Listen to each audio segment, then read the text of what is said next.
16 दिसंबर सन 2014 को तालिबान दरिंदों के हाथों पेशावर के army public school and college में 100 से ज्यादा मासूम बच्चों का कत्लेआम कोई मामूली वाक़या नहीं जिसे आसानी से फरामोश किया जा सके, खुसूसन उन वालिदैन के लिए जिनके जिगर गोशे उनसे छीन लिए गए।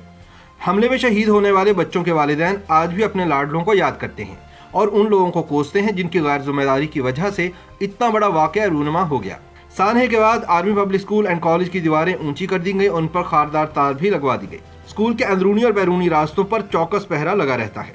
ताहम मुतासरीन अफसोस का इजहार करते हुए कहते हैं कि अगर ये हिफाजती इक़दाम वाक़े से पहले उठा लिए जाते तो इतना बड़ा जानी नुकसान कभी ना होता। जुल्म की बात तो यह है कि जब इस खूनी वाक़े के कुछ बरस बाद इसकी जिम्मेदारी कबूल करने वाला तहरीक तालिबान पाकिस्तान का मरकजी तर्जुमान एहसानुल्लाह एहसान गिरफ्तार हुआ तो फौजी हुकाम ने इसका ट्रायल करने की बजाय उससे एक मुआहदे के बाद उसे 2 बरस पेशावर के एक सेफ हाउस में उसके खानदान समेत मेहमान बनाकर रखा, जहां से एक रोज वो फरार हो गया और पाकिस्तान से निकलकर तुर्की जा पहुंचा, जहां से वो अपने गिरोह को दोबारा मुनज़्ज़म कर रहा है। मेरा नाम एहसानुल्लाह एहसान है। 11 जनवरी 2020 को अल्लाह ताला ने हमारी मदद की और हम पाकिस्तानी इदारों के कैद से फरार होने में कामयाब हो गए हैं, अल्हम्दुलिल्लाह। हमें सवारी की ज़रूरत थी जिसको मैंने ऑनलाइन बुक कराई, क्योंकि मोबाइल तो हमारे पास पहले से होता था, हम उसे इस्तेमाल करते थे। मैं तो हर मज़मून में था अच्छा, फिर भी मुझको न जाने क्यों दी सजा। मुझको जन्नत जाके पता ही लगा, मेरी जान ही मुझसे वो ले गया। इस वाक़े के मुतालिक गुफ्तगू करते हुए पेशावर के लेडी रीडिंग अस्पताल में खदमात अंजाम देने वाली नर्स शबाना रहमान कहती हैं कि मैं उस बच्चे को शायद कभी नहीं भूल सकूंगी जिसके सर और जिस्म के मुख्तलिफ हिस्सों पर शदीद जख्म थे। उसे गोलियां लगी थी, खून उसके जिस्म से बह रहा था और वो मुसलसल तिलावत कर रहा था। उस बच्चे का हौसला बहुत बुलंद था। जिस रोज पेशावर के आर्मी पब्लिक स्कूल के हमले में शहीद और जख्मी होने वालों को यहाँ लाया गया तो वो ड्यूटी पर थी। वो अस्पताल के ट्रॉमा सेंटर में तैनात थी और उन्होंने बहुत सारे जख्मियों को तिब्बी इमदाद फराहम की थी। शबाना रहमान को वो दिन आज भी अच्छी तरह याद है। उन्होंने बताया कि उस रोज पेश आए चंद एक वाकयात तो उनके जहन पर नक्श होकर रह गए हैं, जो अक्सर उन्हें परेशान भी कर देते हैं। उनका कहना था कि इस हमले के बाद वो और उनके बच्चे अक्सर खौफजदा रहने लगे थे। उन्होंने कुछ जख्मियों का जिक्र किया जिनमें एक 12-13 साल का बच्चा भी था जो हाफिज कुरान था। उस बच्चे को बेड पर लिटाया गया तो उसके सर, जिस्म और टांगों पर गोलियों के जख्म थे। उसके जिस्म से बहुत ज्यादा खून बह रहा था और उसकी हालत बहुत खराब थी, लेकिन उसका हौसला पहाड़ जैसा था और वो मुसलसल कुरान करीम की तिलावत कर रहा था।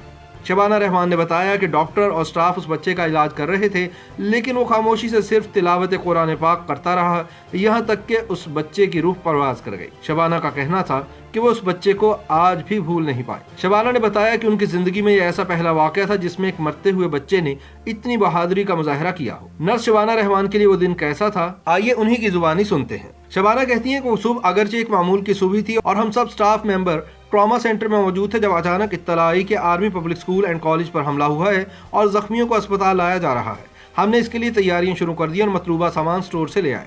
जब पहला जख्मी आया तो हमने फौरी तौर पर काम शुरू कर दिया, लेकिन फिर देखते ही देखते बड़ी तादाद में जख्मी आना शुरू हो गए। शबाना कहती हैं कि मैंने 20 साल सर्विस के दौरान बहुत से धमाकों के जख्मियों का इलाज किया। शुरू के दिनों में जरा खौफ होता था और परेशानी बढ़ जाती थी, लेकिन फिर हम सब आदी हो गए। लेकिन आर्मी पब्लिक स्कूल का वाकया बहुत मुख्तलिफ था। इसमें बहुत ज्यादा जख्मी थे जो सब कम उम्र बच्चे थे। इसी वजह से स्टाफ के अरकान ज्यादा परेशान हो गए। मैं भी दबाव का शिकार थी क्योंकि मैं खुद भी एक माँ हूँ। शबाना कहती हैं कि उन जख्मियों में एक बच्चा ऐसा भी था जो बहुत जख्मी था लेकिन रो नहीं रहा था और वो बहुत जब्त किए हुआ था। लेकिन जब उस बच्चे के वालिदैन ट्रॉमा सेंटर में दाखिल हुए और बच्चे ने जैसे ही उन्हें देखा उसने रोना शुरू कर दिया और फिर बहुत रोया। हर तरफ रोने और चिल्लाने की आवाजें थी। बड़ी तादाद में जख्मी और लाशें पहुंच चुकी थीं। मैं और मेरे साथ दीगर स्टाफ के अरकान और डॉक्टर सब उस वक्त सख्त ज़हनी दबाव में थे, क्योंकि वो जख्मी भी कोई आम जख्मी नहीं थे बल्कि बच्चे थे और अक्सर बच्चों को बहुत ज़्यादा जख्म आए थे। शबाना ने मजीद बताया कि इससे पहले जितने धमाके हुए थे उनमें ज़्यादातर बाज़ारों या मसाजिद में होते थे और इनके जख्मी बड़ी उम्र के अफराद होते थे, लेकिन ये पहला मौका था कि 100 से ज़ायद मासूम बच्चे दहशत गर्दों के हाथों मौत के मुंह में चले गए। जो बिछड़ा तुमसे तो टूटी है उम्मीदें, बस तेरे हैं खिलौने और साथ में कुछ तस्वीरें, वो कमरा भी है खाली, हाँ जिसमें तू सोता था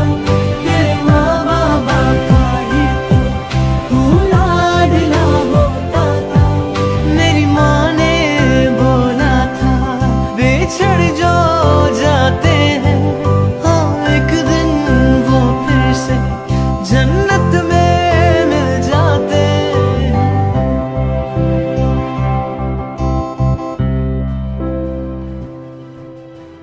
YouTube पर गूगली न्यूज देखने के लिए youtube.com की सर्च बार में गूगली न्यूज टीवी टाइप करें। गूगली न्यूज के पेज पर सुर्ख रंग के सब्सक्रिप्शन वाले बटन पर क्लिक करना ना भूलिए। YouTube पेज पर अपलोड होने वाली वीडियोस से बाखबर रहने के लिए बेल आइकन पर क्लिक कीजिए। आपको हर नई वीडियो के बारे में नोटिफिकेशन मौसूल हो जाएगा।